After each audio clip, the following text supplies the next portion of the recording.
Minimal kalau jasad udah dipendam dalam kubur, minimal banget itu kita semua tanpa terkecuali semua manusia akan ngalamin dua hal.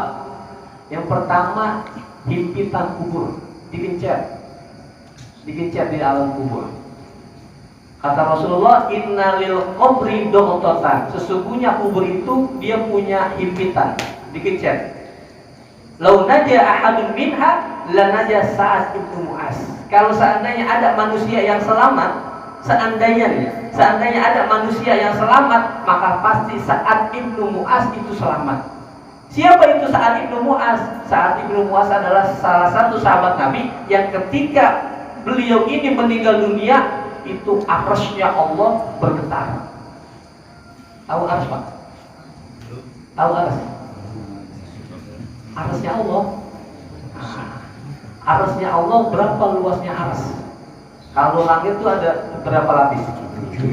7 lapis. Tahu dari mana 7? Pernah hitung? Dari mana tahunya?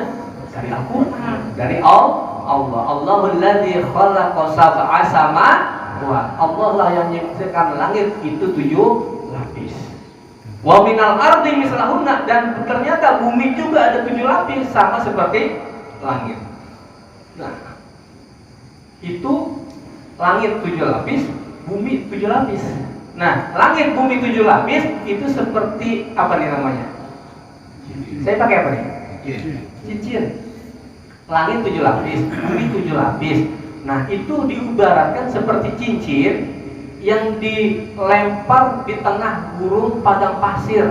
Nah, cincin ini diibaratkan langit 7 lapis, bumi 7 lapis, padang pasir yang terhampar luas, itu adalah arsy-Nya Allah. Jadi lebih besar, lebih luas lagi arsy-Nya Allah tuh. Ya. Nah, itu ketika saat Ibnu Mu'az meninggal, ini arsy Allah yang begitu besar dan luas, ini bergemuruh, bergetar. Kira-kira yang meninggal ini orang biasa apa orang hebat nih? Luar biasa. Ya, luar biasa. Yang penting bukan biasa di luar. Ya, dia orang luar biasa. Enggak, bukan hanya saja arsy-Nya Allah bergetar, kemudian apa?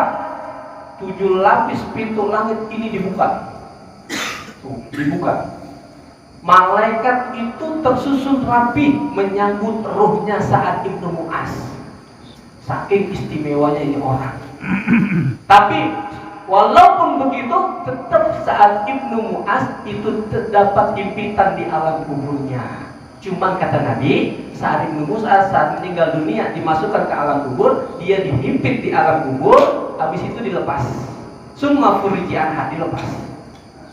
Nah, kita ngintar gimana kita? Nauzubillah ya. Nah, barangkali karena kita banyak maksiat, banyak dosa, jangan sampai habis digencet kemudian diapain? Kalau kata pasar minggu habis digencet diunyek-unyek gitu ya. Nah, jangan sampai itu kita. Kalau saat Ibnu Mu'az habis digencet dibuka. Nah, ya, gitu. Nah, itu terjadi di alam kubur pertama. Nah, yang kedua yang pasti terjadi di alam kubur itu adalah kubur itu gelap. Kita butuh cahaya di situ. Di dunia aja kalau mati lampu, kita kewalahan. Ya, nyari apa-apa aja nggak ketemu. Tapi di kubur ketika gelap kita butuh cahaya. Dari mana cahaya itu? Di antaranya bisa lewat wudhu. Orang kalau istiqomah jaga wudhu, itu akan memancar cahaya. Ya. Cobain dah Pak. Cobain jaga wudhu. Nah, insya Allah kalau orang jaga wudhu, batal wudhu lagi, ini akan memancar cahaya di wajahnya. Itu beda dengan orang yang nggak pernah berwudhu, beda. Ini kita nggak ngomongin, nggak bahas masalah, oh dia bersinar saat kulitnya putih, ya wajar, enggak. Tapi orang yang nggak putih, kalau rajin berwudhu, itu enak dilihatnya, dipandangnya tuh.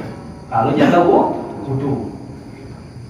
Karena kata Rasulullah nanti di akhir zaman, ketika di hari kiamat di padang mahsyar, Rasulullah mengenali umatnya karena pancaran cahaya di wajahnya.